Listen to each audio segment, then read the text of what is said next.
चुनाव लोकतंत्र का पवित्र महोत्सव कहा जाता है, जिसमें जन भागीदारी की खास भूमिका होती है। कभी राजनीतिक प्रक्रिया जनाधार पर टिकी रहती थी और जनता को अपनी इच्छा और अनिच्छा को आधार बनाकर जनप्रतिनिधियों का लोक के स्थानीय स्तर पर चयन का अवसर मिलता था। साथ ही स्थानीय नेतृत्व का देश के उच्च स्तर पर सक्रिय नेताओं के साथ निरंतर संवाद चलता रहता था। यह संवाद पारस्परिक और दो तरफा रहता था। दोनों एक दूसरे का सम्मान करते थे। धीरे धीरे इसके ढांचे में बदलाव शुरू हुआ और स्थानीय की भूमिका हाशिए पर जाने लगी। केंद्र या हाई कमान नियामक और निर्देशक की भूमिका के साथ स्थानीय स्तर पर विचार और योजनाओं के साथ ही नेताओं के चयन में भी अतिरिक्त रूप से सक्रिय होने लगे। जनशक्ति केंद्राभिमुख होती गई और केंद्र के दायित्वों का संयोजन नए तौर तरीकों से होने लगा। इस बदलाव के जटिल परिणाम सामने आने लगे और सत्ता शक्ति के संतुलन की नई चाल ढाल दिखने लगी। नेताओं की निजी और स्थानीय भूमिकाओं और कार्यकुशलता को महत्व देने के स्थान पर केंद्रीय नेतृत्व की छवि भुनाने की शैली अपनाई जाने लगी। केंद्र पर निर्भरता की नई राजनीतिक धारा ने शक्ति के वितरण की व्यवस्था को विशृंखलित कर दिया है। इसका परिणाम चुनावों में स्पष्ट रूप से दिखने लगा है। इस तरह की हलचल के बीच संचार माध्यमों, विशेषतः टीवी और मोबाइल आधारित मीडिया प्लेटफार्म मोर्चा संभाल रहे हैं। कई बार गैर जिम्मेदार ढंग से और आधे अधूरे तरीके से अनर्गल बातचीत के जरिए दुष्प्रचार के वाकये सामने हो रहे हैं। एक दूसरे का चरित्र हनन आम बात होने लगी है। भाषा के स्तर पर संयम और प्रमाणित तथ्यों की जगह द्वेष और निराधार दावे सामान्य हो गए हैं। अब चुनावी रणनीति के राजनीतिक तेवर आकार बदल रहे हैं और उसकी संस्कृति का पूरी तरह से कायाकल्प हो चला है। चुनाव से थोड़े दिन पहले गहमागहमी तेज होती है और अंतिम कुछ दिनों में हाई कमान अपने प्रत्याशी का ऐलान करता है। कई बार स्थानीय स्तर पर सक्रियता को अनदेखा कर कुछ अन्य कारणों से नए प्रत्याशी आजमाए जाते हैं।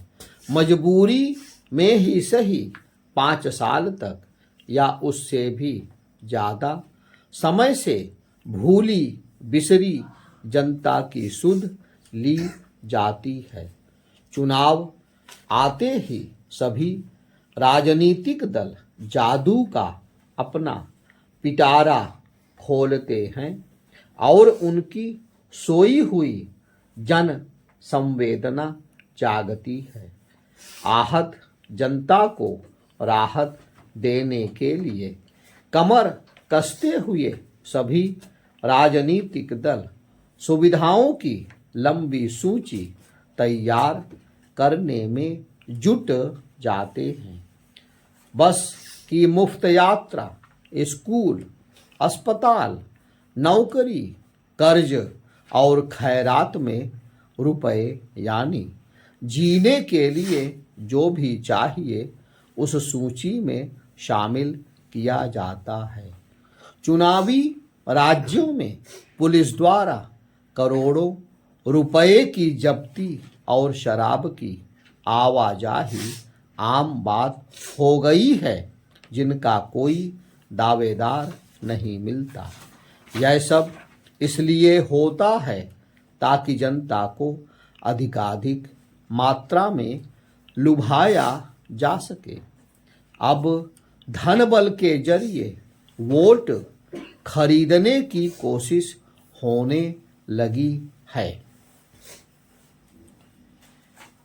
जन प्रलोभनों की यह अजीबोगरीब पेशकश यह सिद्ध करने के लिए मीडिया में खूब प्रचारित की जाती है कि ऐसा करने वालों जैसा लोक शुभेच्छु कोई दूसरा नहीं है।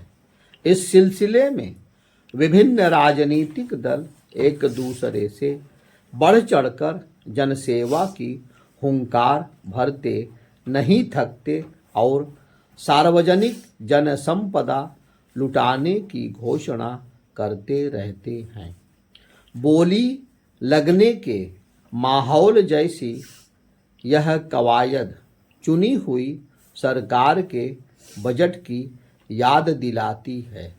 अलादीन का चिराग ना होने पर कमी सिर्फ यही रहती है कि नेतागण यह नहीं बताते कि इन खर्चों के लिए राजस्व और संसाधन का जुगाड़ कैसे होगा और यह सब कहां से आएगा।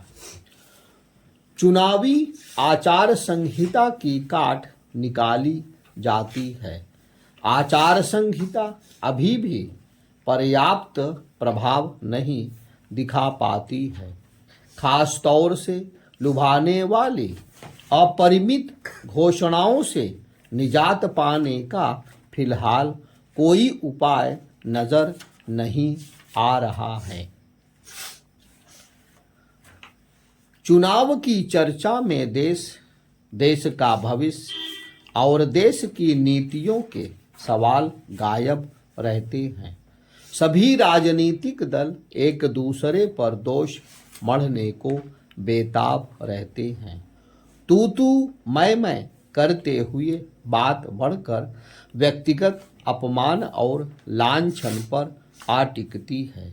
नेताओं पर भद्र अभद्र आरोप लगते हैं और सभ्य शिष्ट आचरण से भटककर सही गलत प्रवाद फैक्टर बन जाते हैं। चुनावी दंगल में रैली, रोड शो आदि के आयोजन करते हुए राजनीतिक दल अपना दमखम दिखाने का स्वांग करते हैं। उस दौरान यातायात जन सुविधाएं जरूर ठप हो जाती हैं। उल्लेखनीय है कि घोषित हो रही सुविधाओं का फौरी आकलन और आख्यान जनता को मुफ्तखोरी की राह दिखाने में कोई कोर कसर नहीं छोड़ता है। वंचित, उपेक्षित समुदायों के लिए आरक्षण का ब्रह्मास्त्र चलाया जाता है और जातिगत आरक्षण का प्राविधान निरंतर व्यापक किया जा रहा है। उल्लेखनीय है कि संविधान की यह व्यवस्था अल्पकाल के लिए ही की गई थी। वोट बैंक की भीषण राजनीति को प्रश्रय देते हुए उसका विस्तार नाना प्रकार से बढ़ाया जाता रहा। भारत में जाति मुक्त समाज के लक्ष्य को जाति की सत्ता की तीव्र पुष्टि की नीतियों से प्राप्त करने की अनवरत चेष्टा के अंतर्विरोध बार बार सामने आते रहे हैं, परंतु समाधान के लिए ध्यान नहीं दिया जा सका है। राजनीति की दृष्टि से यह मुफीद नहीं लगता और योग्यता और अवसर का तालमेल बिठाने की कोशिश धरी रह जाती है। चुनावों का आयोजन और उसके बाद सरकार बनाना लोकतंत्र के खास उपकरण हैं, जिनका उपयोग लोकतंत्र को और लोक की गरिमा को सुरक्षित और संवर्धित करने के लिए होना चाहिए। देश के हित में समाज के विधान का कोई विकल्प नहीं है। राजनीति एक सेवा धर्मी उपक्रम होना चाहिए जिसका दीर्घकालिक नियोजन आवश्यक है। सामान्य जीवन में इसके प्रति उदासीनता के भाव ने राजनीति में मूल्यहीनता को बढ़ावा दिया है। आज भारत एक सशक्त राष्ट्र के रूप में उभर रहा है। इस अवसर पर राजनीति में मूल्यों की पुनर्स्थापना जरूरी हो गई है। सभी अंशभागियों के लिए इस दिशा में विचार करना आवश्यक हो गया है। इसमें दो शब्द गलत बोले गए हैं। एक जगह धन की जगह जन बोला गया है, एक शब्द और है सामान्य। भाषा के आधार पर सही कर लीजिए।